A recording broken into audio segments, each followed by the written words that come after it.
Democracia M y Democracia TV presentan Diálogos con Francisco Rocha. Diálogos. Diálogos.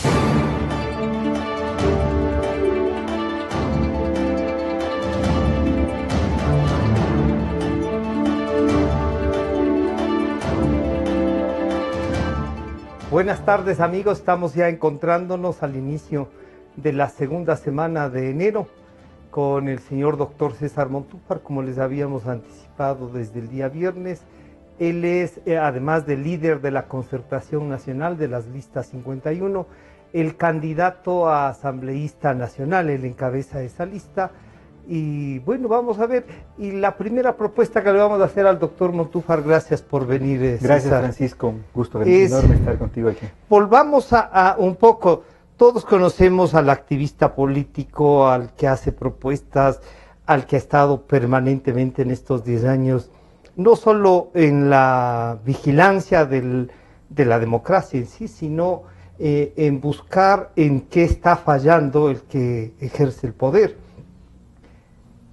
¿Dónde nació César Montúfar? Bueno, yo nací en Quito. En Quito. Soy quiteño. ¿Te contaron en qué parte? No, sí, yo nací en la Clínica Mosquera, ya, allá en el centro de Quito, en la García Moreno. Y bueno, y además de ser quiteño, soy hincha del Deportivo Quito. Del Deportivo Quito. Como ¿Todavía no podía ser, existe? en el corazón, en de, el los, corazón, de los hinchas sí. del Quito, por bueno, supuesto, y jamás morirá. El centro de Quito y en general el Club Argentina, que se habría llamado. Se llamó Argentina en sus inicios, pero ya para transformarse en un equipo profesional se cambió a Deportivo Quito. Sociedad Deportivo Quito. Sociedad Deportivo Quito. César, ¿en dónde estudiaste? ¿La escuela? Yo estudié en la escuela y el colegio, en el colegio americano. En el colegio americano. Después estuve, obtuve la licenciatura en Sociología y Ciencias Políticas en la Universidad Católica. Y luego obtuve una maestría y un PhD en Ciencias Políticas en New School for Social Research, que es una universidad de Nueva York. En Nueva York. César, esto del PhD te motivó, porque tú eres PhD antes de la moda. ¿Qué te llevó a estudiar? Alguna gente dice el PhD no necesariamente debería ser la aspiración mayor si no eres investigador, si no eres esto. Sí.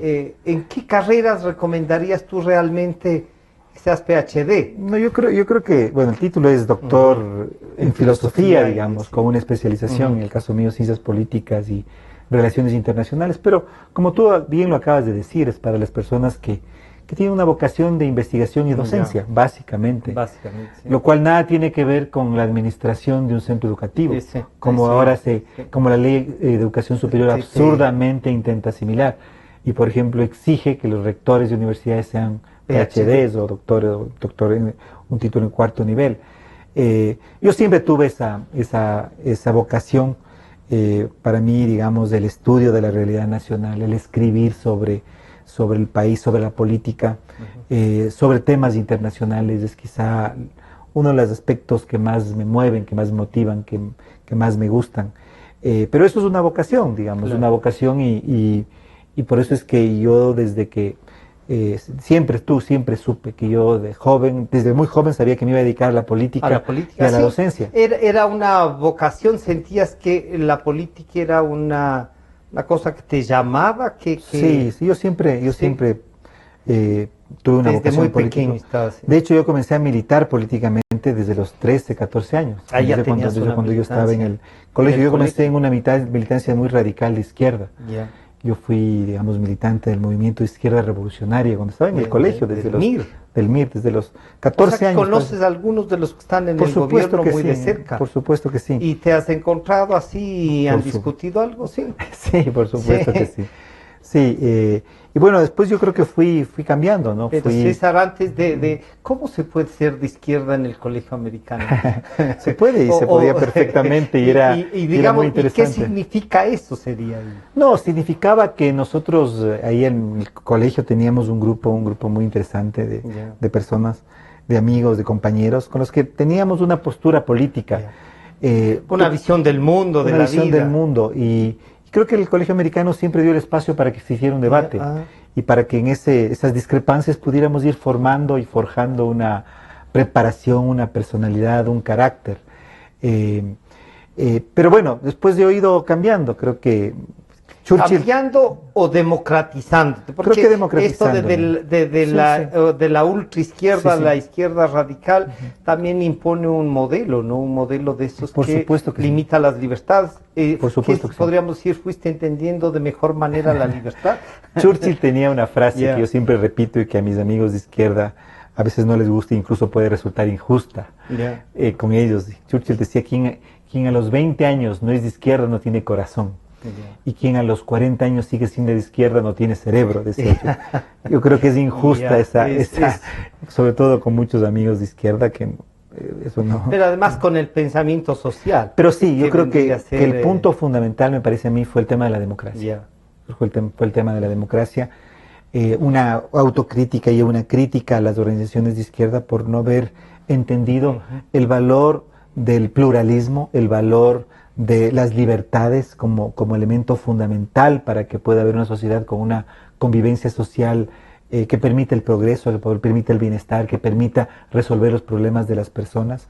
Y creo que eso hizo que yo de una u otra manera fuera migrando ideológicamente, ¿no? De una postura muy radical de izquierda en la que comencé en mis años de adolescencia, podríamos decir, hasta una postura yo creo que más temprana juventud, estás joven. mucho más madura ahora yo creo que yo me califico un político de centro. De centro. ¿Y cuál sería la diferencia, César, entre esta izquierda del socialismo real, de que se terminó con la caída del muro de Berlín, y el centro, este centro democrático que la Concertación Nacional y las listas 51 a las que ahora representas le plantean al país? ¿Es la democracia en esencia? Yo creo que son varias cosas. Yo creo que países como el Ecuador evidentemente tienen que asumir algunos desafíos, yo diría, de una agenda de redistribución, de una agenda de justicia social, de una agenda de igualdad, sin duda. Eso tiene que ser importante. En un país con tanta pobreza, con tanta desigualdad, con tanta discriminación, una discriminación de muchos ángulos. Pero eso no puede dejar que nos olvidemos de lo que podríamos decir son los valores principales del liberalismo, que son la libertad, que son el pluralismo, que son el derecho de las personas a la libre empresa, a prosperar, a emprender. Y creo que en ese equilibrio entre igualdad, justicia social y libertad, en el medio y en el equilibrio que hay que encontrar entre esos dos principios ideológicos fundamentales, es donde el Ecuador puede encontrar o puede buscar un camino, que pueda ir tomando de las dos. Por supuesto, y por eso es que yo creo que yo no me califico un político de derecha, tampoco me califico un político de izquierda. Ideológicamente yo creo que las dos vertientes, las dos corrientes, justicia social, igualdad y libertad tienen que articularse de alguna manera, encontrar un equilibrio, y por eso la Concertación, las listas 51 y yo personalmente me califico como un político de centro o como un liberal social, alguien que abraza los valores del liberalismo, pero no se olvida de lo de los temas importantes de lo social, de la igualdad, de la justicia social. Y frente a esta preparación, o sea, si bien algunos dirían así deberían ser los candidatos, como César Montúfar, con preparación, con una visión de país, con una ubicación política, estás compitiendo con gente que no necesariamente tiene una preparación política. Algunos pueden exhibir quizás su trabajo en la vida diaria, pero no una preparación. ¿Hace falta el nivel de preparación tuyo para ir a la asamblea? A ver, yo creo que el cargo de asambleísta es un cargo de mucha complejidad. A veces no aquilatamos a eso, no aquilatamos eso.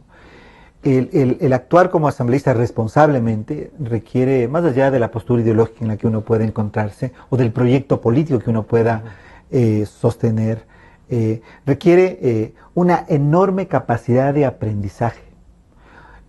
Había días cuando yo era legislador entre el 2009 y el 2013, había días o sesiones en las que uno tenía que votar, por ejemplo, sobre 4, 5, 6, 7 temas además muy distintos, temas lo más diferentes y disímiles y que implicaban un nivel de preparación que yo creo que no es fácil. Yo creo que no es fácil.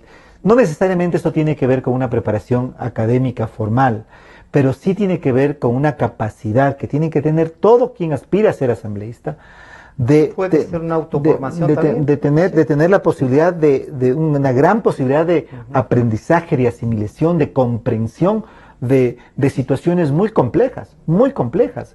Mira, yo he sido profesor universitario toda la vida y me pasaba, te cuento una anécdota, cuando yo regresé de la asamblea a la universidad nuevamente a tiempo completo, me parecía que los problemas académicos y universitarios eran terriblemente simples, de un grado de complejidad muchísimo menor al nivel de complejidad que se requería en la asamblea. Era un grupo pequeño los alumnos tuyos. Sí, pero además los temas administrativos de la universidad, que son temas complejos, porque la educación superior no es una actividad sencilla, pero en comparación a los temas, a la complejidad de los temas en la asamblea, eran muchísimo mayores, o sea, muchísimo menores.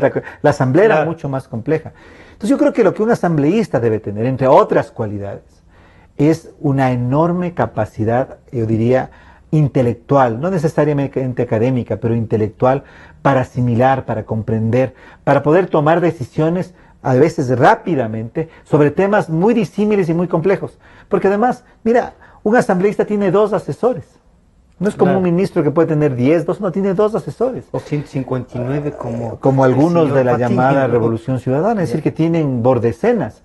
Aquí al asambleísta le toca realmente asimilar y asumir y estudiar muchísimo para poder estar a la altura de lo que uno tiene, yo creo que es el ideal, votar con conocimiento y con conciencia. Tomar decisiones a veces, como te decía, muy difíciles, muy complejas, en las que las posiciones no son tan claras. A veces lo que está en juego no está del todo claro. Entonces yo sí creo que... está oculto, ¿no? A veces está oculto. Entonces yo diría, para poder representar realmente quienes se pronuncian por uno en las urnas, me parece que los asambleístas los candidatos de asambleístas tenemos al menos esa obligación. Yo creo que para esta asamblea otras obligaciones adicionales. Creo que la próxima asamblea tiene una particularidad, tiene varias particularidades. La fiscalización. Por ejemplo, para fiscalización. Revisión, más que plantear proyectos de ley, bueno, plantearán proyectos, pero para la reforma, para readecuar estas leyes que han ido cercando a la sociedad. Esa es una de las tareas, una de las tareas fundamentales. Yo creo que además ya para este periodo legislativo, quienes aspiran a ser asambleístas para este periodo, yo creo que tienen que tener 2 características adicionales. La una, me parece que no tener rabo de paja, porque si la próxima asamblea va a tener un perfil fiscalizador fundamental, ineludible, luego de 10 años que el correísmo no ha fiscalizado, no ha hecho control político, tú no puedes ir a la asamblea cuando tú puedes ser uno de los fiscalizados. Claro. O sea, tú no puedes ir a fiscalizar cuando tú deberías ser fiscalizado. Algunos querrán ir para justamente buscar inmunidad. Anular y buscar teniendo inmunidad, lograr la impunidad. Pero eso, yo creo que los votantes tienen que mirar, yo hago esa recomendación, sobre los... Tú estás pensando esencialmente en los candidatos del oficialismo, pero no solo del oficialismo. En diversos grupos también. Pero no solo del oficialismo, porque en realidad no podría ser que esa obligación que tiene la próxima asamblea de fiscalizar termine siendo boicoteada por personas que van a la asamblea con el sencillo afán de protegerse, de no ser fiscalizados y por lo tanto tener inmunidad y por lo tanto tener impunidad. Y la segunda característica, creo que hay que conocer mucho lo que ha pasado en estos años. Más allá del estado de propaganda, más allá del gran parlante, como nosotros le solemos llamar en nuestros spots publicitarios, los de la lista 51. Pero lo que ha ocurrido en estos años, que ha sido un tejido, yo diría, muy bien pensado, que comenzó con la Constitución, pero que fue completándose con más de 170 cuerpos legales. Y digo leyes y digo mandatos. Y de ahí reglamentos, mandatos. A ese nivel de ley y mandato constituyente tenemos más de 175 cuerpos legales que han armado, comenzando por la Constitución, un edificio totalmente enmarañado, a veces contradictorio, a veces con enormes vacíos, que debe ser absolutamente desmontado. Sí. Entonces creo que el cargo de asambleísta para esta próxima asamblea, que además va a ser una asamblea decisiva, una asamblea en la que va a darse, va a ser el escenario de la salida que el Ecuador va a tener en términos políticos y en términos económicos. Entonces requiere de asambleístas o de candidatos de la asamblea que estén en condiciones de ese doble desafío. César, tú has hecho un gran esfuerzo y eso lo hemos reconocido públicamente, no solo en este programa, sino cuando nos invitan a opinar también. Y si alguna cosa genera adhesiones, esa voluntad de lucha y de permanecer. Pero a veces también nos hemos permitido reflexionar hacia dónde César Montúfar quiere llegar. Algunos dicen, César no permitió que haya una unidad. ¿Tú qué piensas de esa posición tuya? ¿Tú buscaste la unidad? No, yo soy una persona muy autocrítica. Y cuando tengo que reconocer una equivocación, un error, yo soy el primero en reconocerlo y en escuchar. Pero yo creo que la Concertación fue, diría, una de las pocas organizaciones que persistió absolutamente en la tesis de la unidad. Absolutamente. Persistimos incluso en contra de nuestros propios intereses. Buscaron por todos los sectores. Por todos los medios, dialogamos con todos los sectores.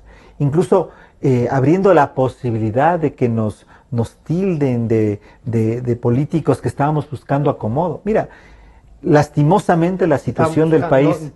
No era acomodo, sino acomodar las circunstancias. Lo que buscamos es que se produzca una convergencia la mayor posible para que los sectores de oposición podamos enfrentar en las mejores condiciones a este monstruo que es el correísmo y ese gran parlante de comunicación y de poder que se ha construido en el Ecuador y que no está permitiendo que el Ecuador no solamente tenga democracia, sino que tenga un futuro.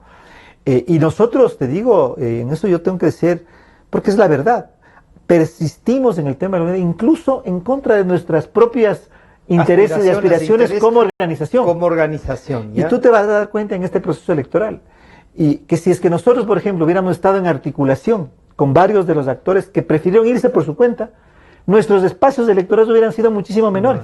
Muchísimo menores. Ahora que estamos solos, por las circunstancias, por la decisión de otros actores, decisiones que nosotros respetamos, porque todo actor político, todo partido político tiene todo el derecho a decir, queremos ir por esta línea. El espacio político que tenemos es un espacio mucho mayor. Y las posibilidades de tener un espacio en la asamblea Pero entonces no te hicieron perder tiempo al estar buscando. Sí. ¿Crees que sí los otros sí? Sí, porque en realidad no te permitieron organizar. Pero digamos, la Concertación sí es un movimiento que tiene ya 10 años de vida, por tanto teníamos la capacidad de reaccionar. De reaccionar. Sí, hubiera sido mejor antes, pero de todas formas lo que te digo es que, como va a demostrarse en estas elecciones, el espacio político que nosotros vamos a tener en la próxima asamblea, que estamos teniendo en este momento, no lo hubiéramos tenido si es que hubiéramos estado en una articulación con otras fuerzas. Pero aún así nosotros, conscientes incluso de eso, persistimos en esa tesis, persistimos en esa, porque mira Francisco, y ahora nosotros estamos en la calle muy fuertemente y lo sentimos. La gente no les reclama la unidad también. Pero lo que así. Sí, pero sabes, sobre todo vemos que el oficialismo sigue teniendo una gran fuerza.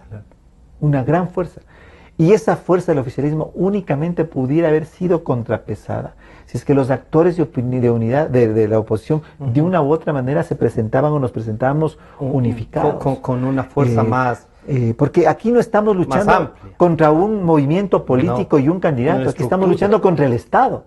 Es el Estado en todas sus dimensiones, que contiene y que incluye a todos los poderes, el adversario electoral. Entonces, ¿cómo puedes tener movimientos y partidos con buenos candidatos, con buenas propuestas, pero dispersos, fragmentados, luchando contra el Estado en pleno y contra una maquinaria de propaganda, un gran parlante, como nosotros lo denominamos, que no es de ahora, que tiene 10 años. Esta es una campana que se viene repicando por 10 años. 10 años que han ejercido el poder, pero que han recogido 25 años o 30 de lucha de otros sectores. Y con niveles de recursos, con una abundancia de recursos para hacer política, para hacer proselitismo desde el Estado, enormes. Entonces, yo no quisiera equivocarme, más bien quisiera equivocarme, pero si digo, ojalá los actores de oposición que no persistieron en la unidad, y ahí sí Concertación no tiene una deuda, no se hayan equivocado al punto de permitir que el oficialismo se haga de una victoria cuando ya no es mayoría,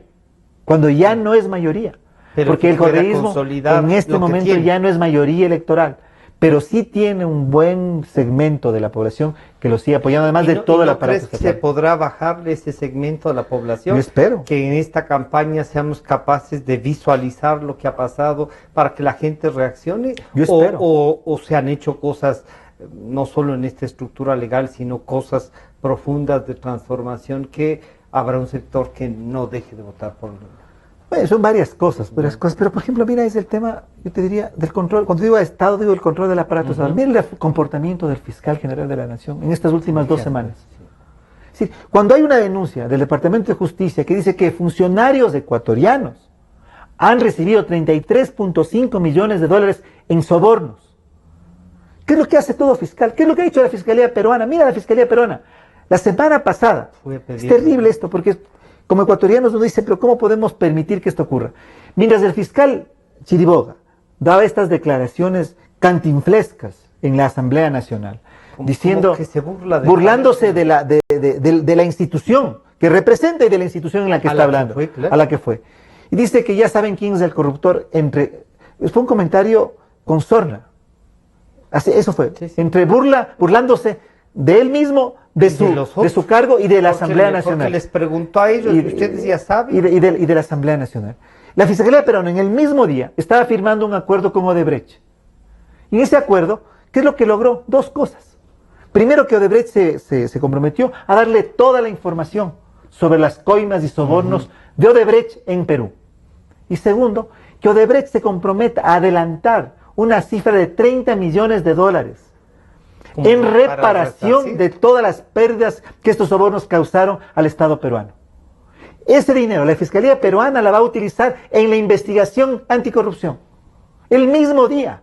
Perdonen que me encrespe, porque es algo que ya casi uno no puede. Ordenaron que vayan a abrir unas oficinas en Guayaquil. Pero eso fue un acto absolutamente, yo no quisiera calificar, pero digo, mientras el fiscal ecuatoriano estaba burlándose de él mismo, de su cargo y de la Asamblea Nacional, en el Perú estaban logrando eso.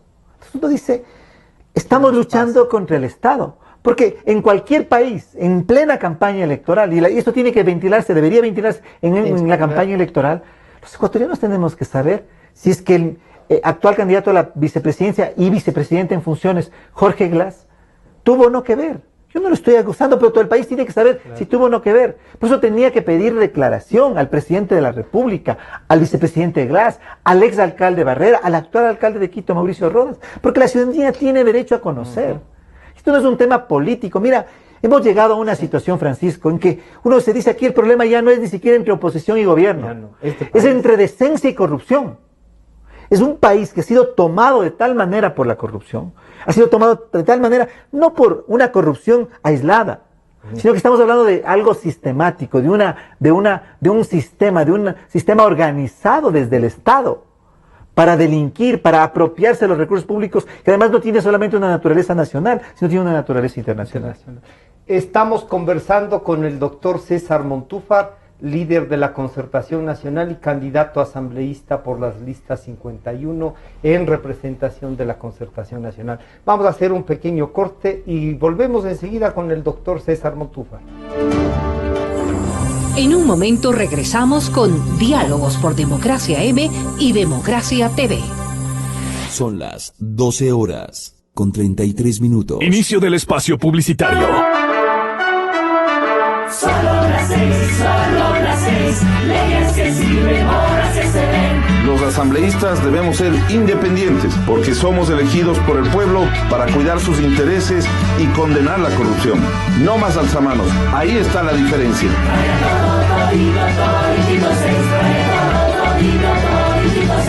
Soy Santiago Guarderas, candidato asambleísta por el Distrito Centro Norte. Publicidad electoral. Asambleístas provinciales. CNE. Elecciones Generales 2017. ¿Conoces a Unión Ecuatoriana? No somos ni los de ahora ni los de antes. Por eso conocemos la realidad de nuestros pueblos. Tenemos claro los problemas de nuestra educación. Sin seguridad no es posible ninguna libertad. Por eso no tenemos miedo de ir tras los corruptos. Unión Ecuatoriana. Justo lo que necesitamos. El 19. Vota todo 19. Publicidad electoral. Asambleístas provinciales. CNE. Elecciones Generales 2017. Estamos viviendo años duros como tú. Vemos cómo nos perjudican y empobrecen. Nos preocupa el futuro de nuestros hijos. Hemos sentido indignación y rabia, pero también más esperanza que nunca. Ya toca un cambio positivo. ¡Raya! ¡Todititito a las 6! Publicidad electoral. Asambleístas nacionales. CNE. Elecciones Generales 2017. Fin del espacio publicitario. Desde el Distrito Metropolitano de Quito. Cadena Democracia. La radio de la gente. Francisco Rocha está de vuelta con Diálogos por Democracia M y Democracia TV.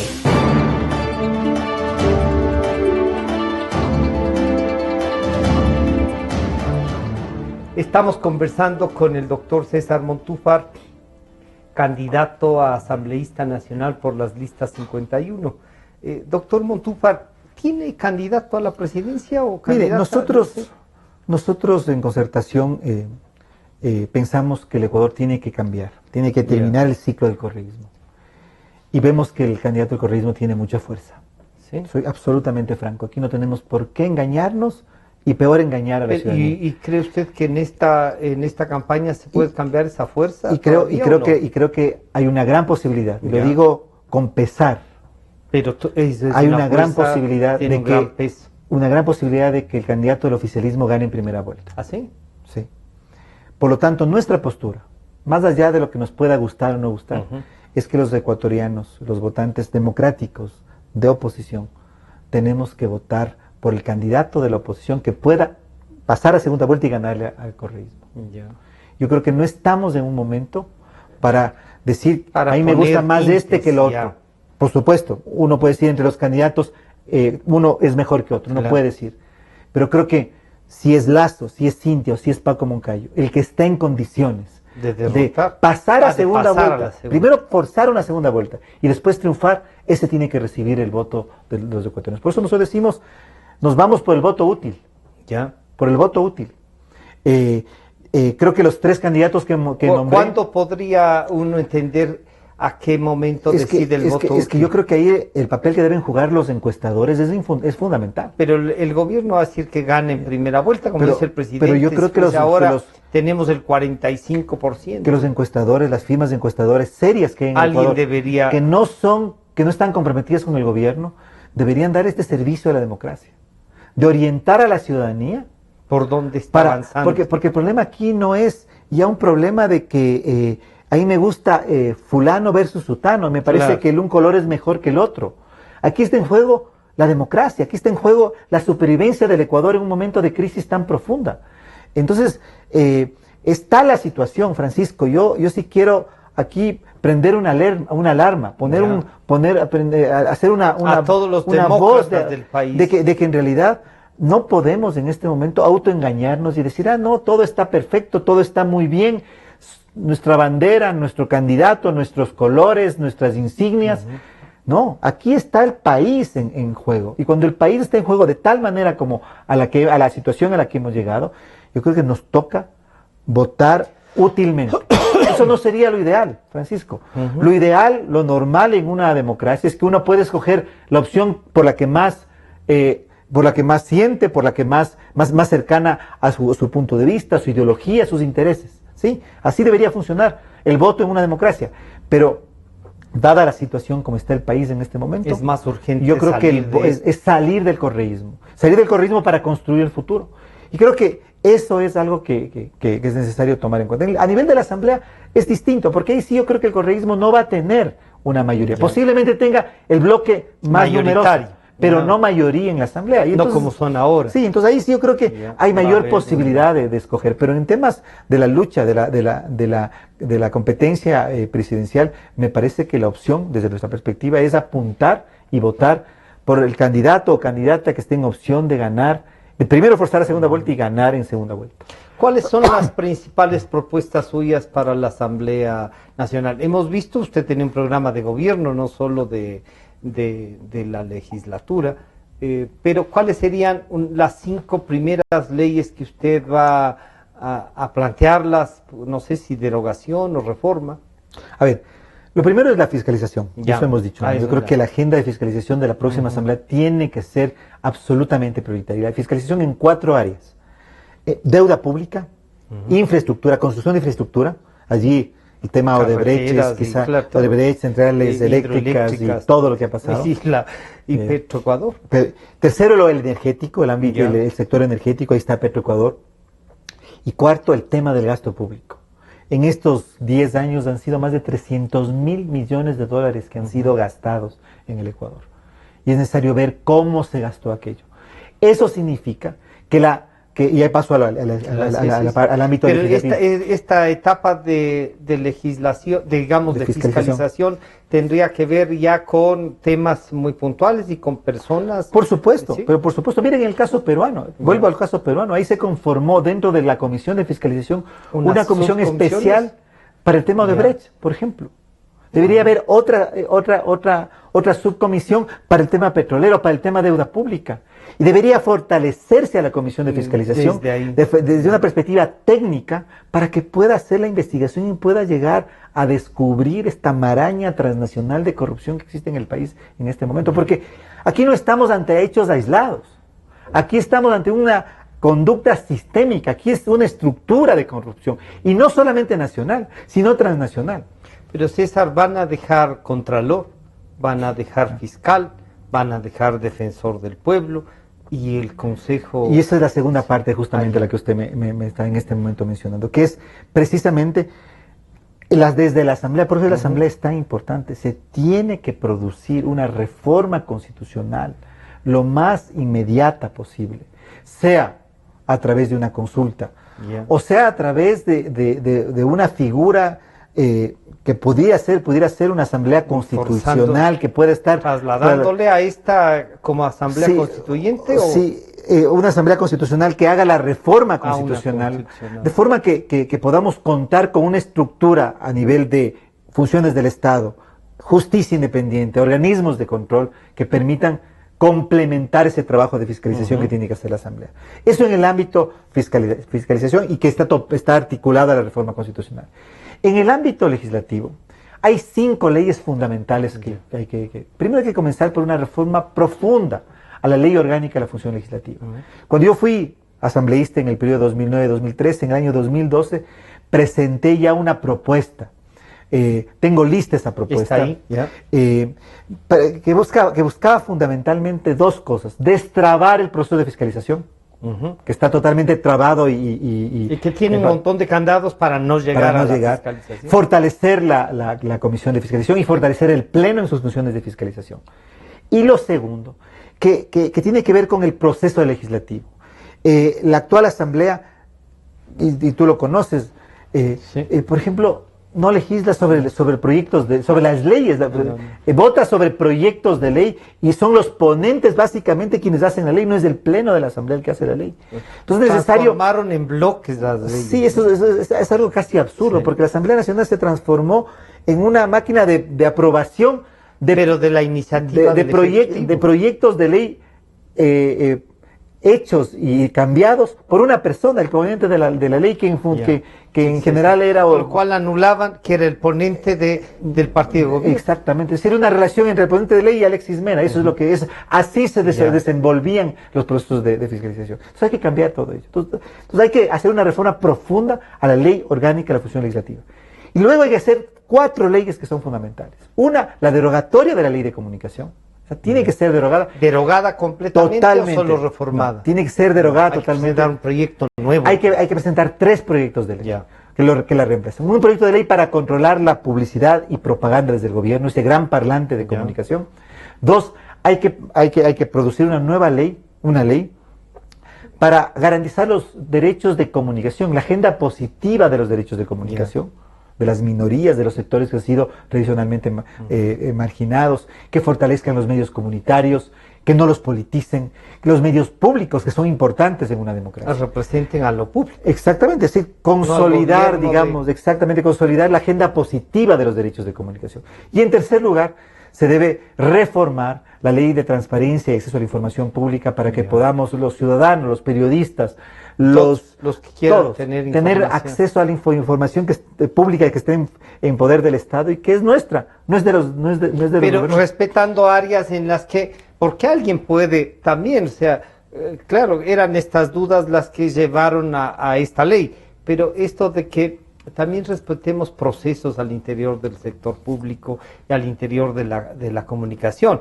Que, o sea, si hay una calumnia que sea tratada como pero calumnia. Es que eso está en la ley, pues. Eso está en la ley, está en la Constitución. O sea, eso no tiene por qué ponerse en juego. Y eso no pasa por la ley de comunicación. Ahí está una de las falacias que nos han querido convertir el tema de la réplica, de la civil y penal, que son temas civiles y penales en temas administrativos para precisamente tener la posibilidad de sancionar administrativamente a los medios. Entonces, esos son el tema de la ley de comunicación. Una eliminación, con lo cual eliminarían la superintendencia. Pero por supuesto. O sea, tiene que eliminarse toda esa estructura que se creó.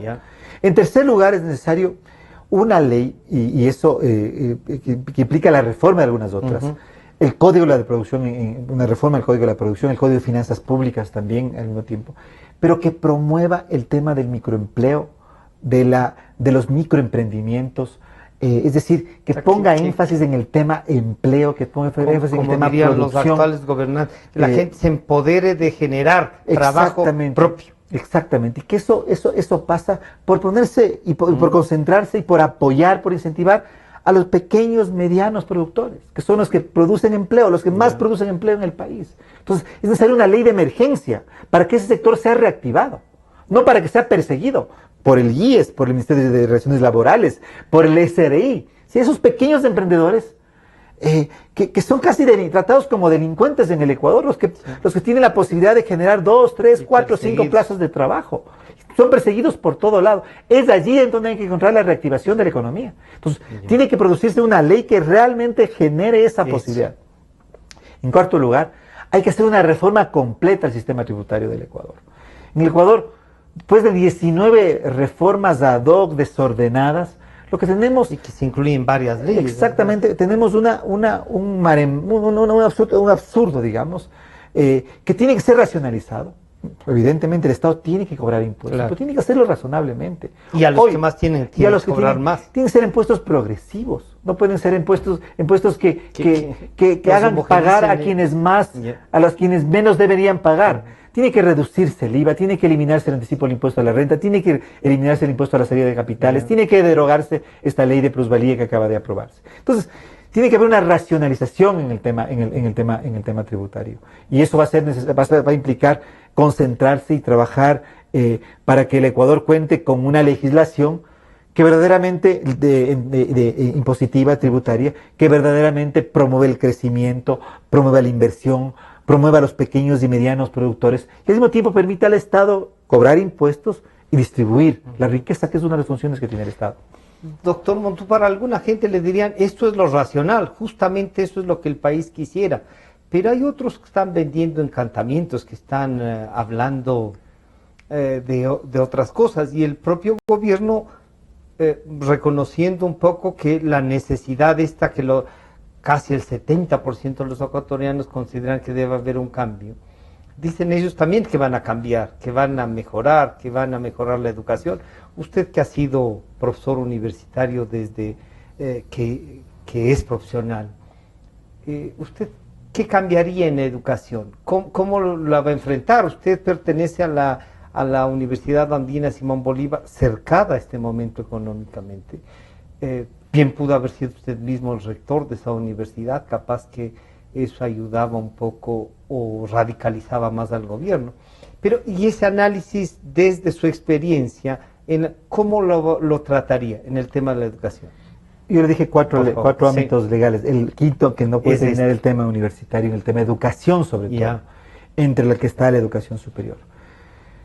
Mira, yo pienso que la ley de educación superior, sobre todo, merece una reforma tan profunda que no sé si, les digo sinceramente, si la vía es más bien la derogatoria.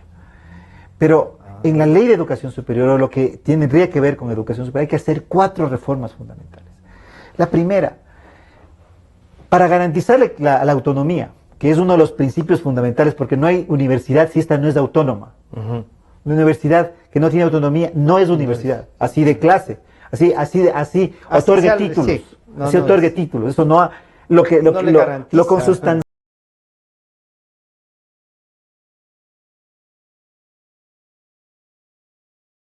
Sistema de regulación y de control que el gobierno de Correa creó alrededor del tema universitario. Y devolverle al sistema universitario esa posibilidad de autogobierno. No puede ser que el presidente de la República, que el Ejecutivo mande sobre la universidad.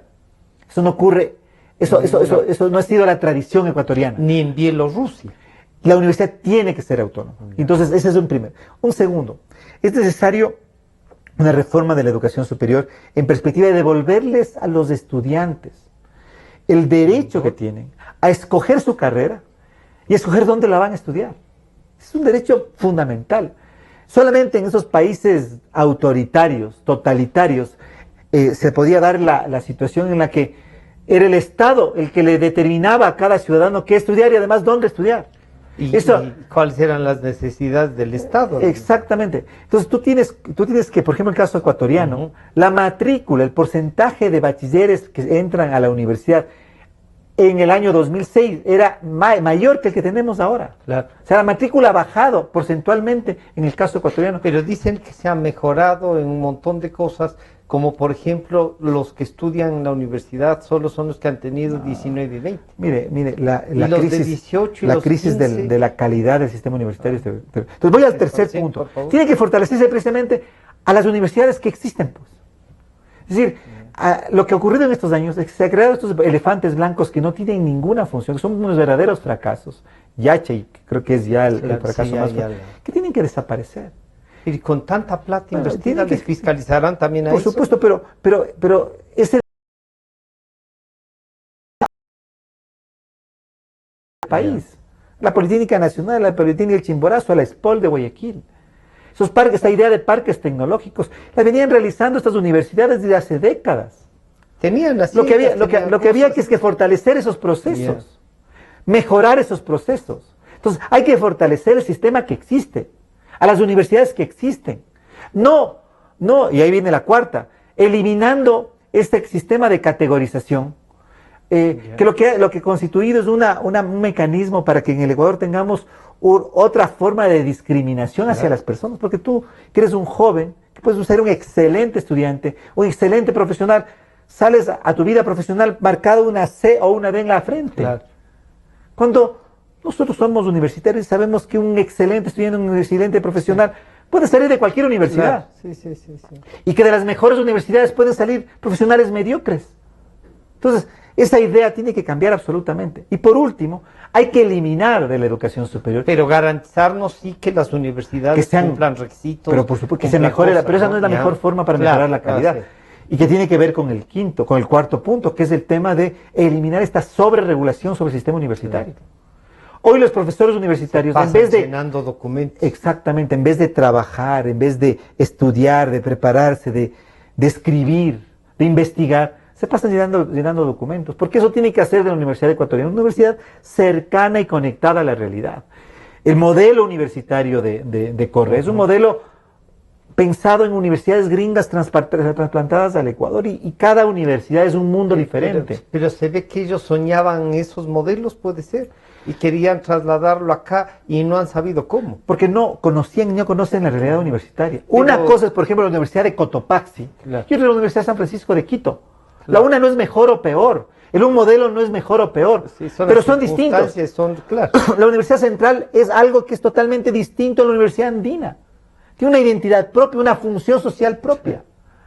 Entonces, el creer que todas las universidades deben ser modelo estadounidense trasplantado al Ecuador solamente refleja la terrible ignorancia de quienes han llevado adelante la llamada reforma universitaria del correísmo, que a lo que ha llevado es a que la Universidad Ecuatoriana se encuentre en una crisis, a un empobrecimiento de la calidad, a tener a miles de estudiantes que no pueden entrar al sistema universitario, a violar la autonomía universitaria.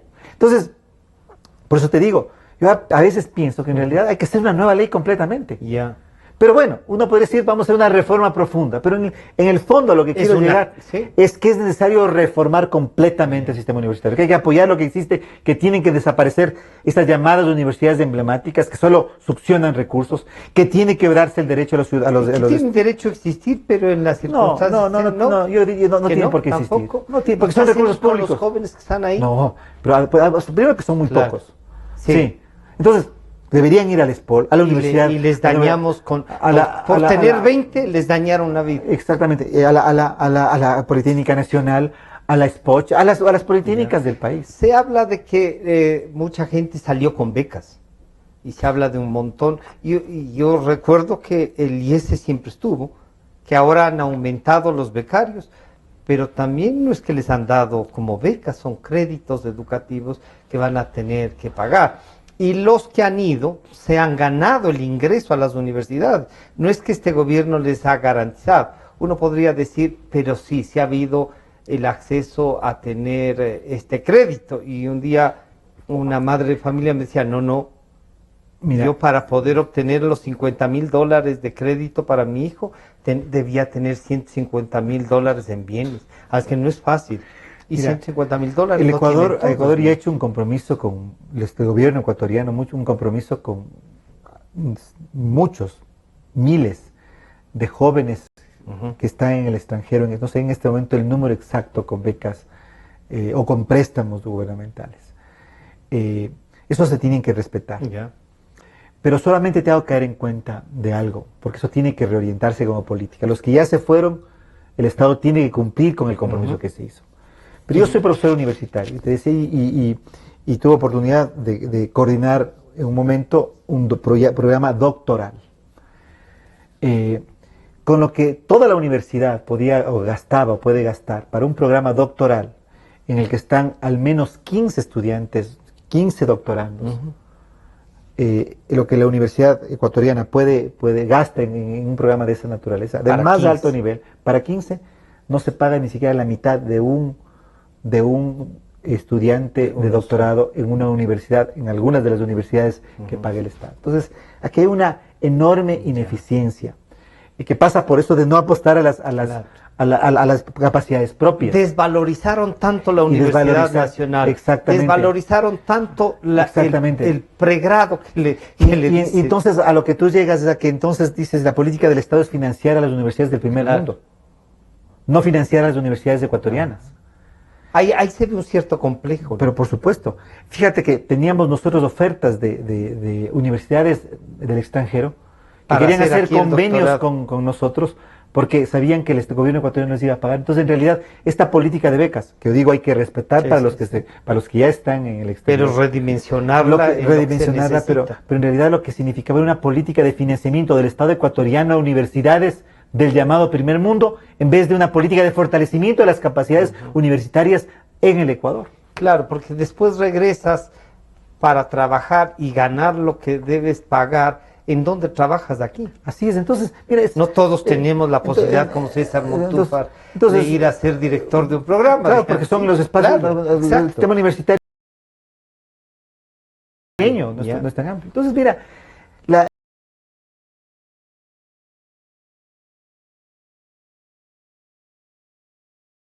fracasos de la política gubernamental. Y creo que ese fracaso, lastimosamente, lo pagan los jóvenes que no están en la universidad en este momento. Los jóvenes cuyos sueños se truncaron. Los jóvenes que no están estudiando. A los que les calificaron menos de 18, resultaron que habían perdido el tiempo estudiando el bachillerato y no saben qué hacer. Exactamente. Entonces ese es uno de los cuales... Les damos una salida. Ese es uno de los ámbitos que nosotros creemos. Viendo esta visión que tienes y sabiendo las dificultades que hay, vuelves a correr, ya ganaste una legislatura, vuelves a correr. Yo decía, fácilmente podrías haber aceptado, mucha gente creía que debía ser el rector de la Andina. Estabas calificado, creo que eran 2 o 3 de los que estaban calificados y uno de esos 2 o 3 eras tú. Pero has entrado y sigues en la lucha política, lo cual se agradece. Pero ¿crees tú que estamos ya en un nivel de que la gente reflexione y diga, creo que podemos ir fortaleciendo en estas representaciones? ¿Y quiénes nomás te acompañan, diría, en esta lucha? Bueno, mira, yo creo que la próxima asamblea va a ser una asamblea muy importante, decisiva. No quisiera decir lo que muchas veces se dice, pero a veces lo siento así, no a veces lo siento profundamente, y es que en realidad la próxima asamblea es quizá la asamblea sin duda más importante, al menos de esta última década. Por esta asamblea va a pasar la reforma constitucional, va a pasar la reforma institucional, va a pasar la salida de la crisis económica. y por lo tanto hay una obligación, y esa es la razón por la que nosotros participamos. Sí. Hay una obligación de luchar por estar ahí. El pueblo ecuatoriano, los electores tendrán la decisión de escogernos si es que así lo consideran, pero nuestro deber es presentar nuestra opción y decir aquí estamos, estos somos, este es lo que pensamos y hacia allá vamos, propuesta. De manera absolutamente clara. Nosotros no vamos a hacerle juego al correísmo, nosotros vamos a luchar contra el correísmo, vamos a desmontar el correísmo, a eso vamos. Como fui en el año 2009 al 2013, que fui como un asambleísta de oposición. De comunicación, a veces permitieron que salga. Así es, a veces los correístas decían, pero ayude, colaboren. No, pues nuestro papel es de oposición. Nosotros fuimos a eso.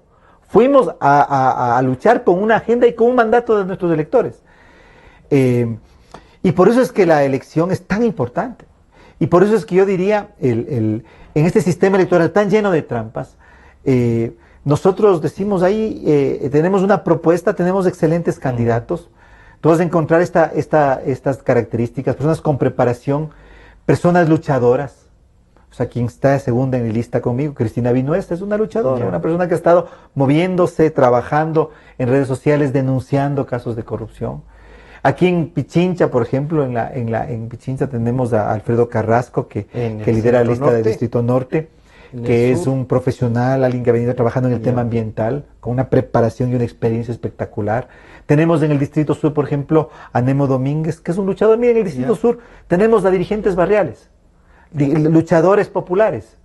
Esa es la marca quizá de la concertación, gente que ha venido trabajando desde su sector para su sector. Respondiendo responsabilizándose exactamente. De dónde está. En parroquias tenemos también una activista, una persona que ha venido trabajando mucho tiempo, Alice Barruelas. En cantones igualmente, Sandino Torres, un profesional que se ha movido en muchos ámbitos. Es decir, los candidatos de la concertación tienen esa marca: preparación, lucha y compromiso. Esa es nuestra marca, podríamos decir. Y a nivel del país igualmente, estamos participando en 15 provincias del país, en 15 provincias, y tenemos diría, la satisfacción de que nosotros somos un movimiento, mira, que se ha hecho en la calle, en la lucha. Nosotros, digamos, a veces digo un poco de broma, es casi un milagro que existamos, porque luego de 10 años de oposición, tú dices, sin que detrás de nosotros tenga una chequera, ¿no? O sea, detrás de nosotros no hay ninguna gran chequera que nos financie. Ha sido una política. Nosotros creemos en la militancia política y en los militantes políticos, y esos son nuestros candidatos, ¿sí? Porque lo otro es recurrir a lo de siempre, decir, vamos a buscar a unas grandes figuras luminarias, populares, que vengan de diferentes sectores, de la música, de la farándula, de donde sea, y hagamos entonces elecciones. Esa no es nuestra vocación, esa no es nuestra forma de entender la política. Y por eso es que estamos participando y estamos contentos, estamos avanzando. Yo siento un nivel de adhesión, de respaldo, que no he sentido incluso en otras elecciones, Creo que hay un reconocimiento al recorrido y a la lucha que hemos hecho. Somos políticos que nos hemos hecho, como te decía, en oposición al correísmo, ¿sí? En dificultad, en adversidad.